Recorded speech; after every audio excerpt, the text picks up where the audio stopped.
Hello everyone, চলো আমরা কিছু প্রেজেন্ট ইনডিফিনিট টেন্সের ইন্টারোগেটিভ ফর্ম তৈরি করার চেষ্টা করি। কেমন? চলো দেখি কি। সে কি সত্যবাদী? তাহলে সে কি সত্যবাদী? তুমি যদি বলতে সে সত্যবাদী, তাহলে তুমি কি বলতে? He is truthful. তাহলে সে কি সত্যবাদী তুমি জিজ্ঞাসা করছো, তাহলে ইজটাকে জাস্ট সাবজেক্টের আগে বসিয়ে দাও। তাহলে ইজ ইজ হি ট্রুথফুল। বোঝা গেল? নেক্সট দেখো, তুমি কি আশাবাদী? আমি যদি বলি তুমি আশাবাদী, ইউ আর হোপফুল। তুমি আশাবাদী, ইউ আর হোপফুল। তাহলে তুমি কি আশাবাদী, তাহলে কি করো, তোমার আগে বসিয়ে দাও, সাবজেক্টের আগে বসিয়ে দাও। তুমি কি আশাবাদী? আর ইউ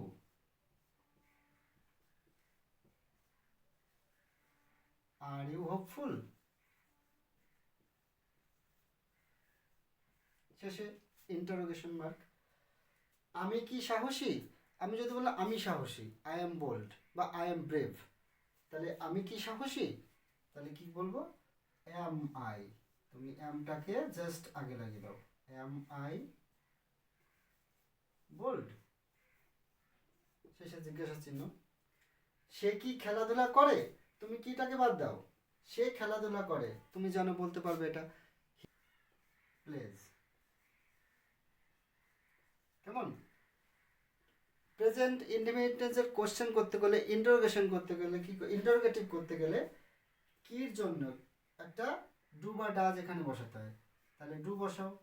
এবার দেখো, থার্ড পার্সন সিঙ্গুলার নাম্বার এটা, তাহলে প্লেজের সঙ্গে আমরা এস যোগ করেছিলাম। কেমন? প্লেজের সঙ্গে এস যোগ করেছিলাম, তাহলে তোমার কিন্তু এখানে এই ডু এর সাথে, প্লেজের সঙ্গে নয়, প্লেজের এসটাকে আমরা ডু এর সঙ্গে লাগিয়ে দেবো। তাহলে ডু সাথে এস যোগ বা ইএস, ডু এর সঙ্গে ইএস যোগ হয়। তাহলে ডাজ হি প্লে, এখানে কিন্তু আর এসটা হবে না। তাহলে ডাজ হি প্লে, সে কি খেলাধুলা করে? নেক্সট দেখো, তুমি কি পড়াশোনা করো? তুমি পড়াশোনা করো, you read, you read.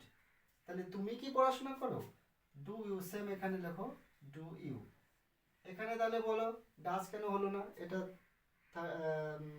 Second person, তাই না? ইউ এর আগে ডু বসে। তাহলে ডু ইউ রিড বা স্টাডি। স্টাডি মানে পড়াশোনা করা, রিড মানে এমনি পড়া। তাহলে ডু ইউ স্টাডি, এটা এটাই আমরা লাগাবো। আচ্ছা, ডু ইউ স্টাডি। ওকে। আমি কি কাজ করি? তাহলে আমি কাজ করি, আই ওয়ার্ক, আই ওয়ার্ক। তাহলে আমি কি কাজ করি, এই কির জন্য একটা কি হবে? ডু বা ডাজ এখানে আসবে। এবার তুমি জানো আয়ের পরে কি বসে, আয়ের আগে কি বসে? ডু বসাতে হয়। তাহলে ডু আই ওয়ার্ক। বোঝা গেল? খুবই সহজ, আশা করি বুঝতে পেরেছো।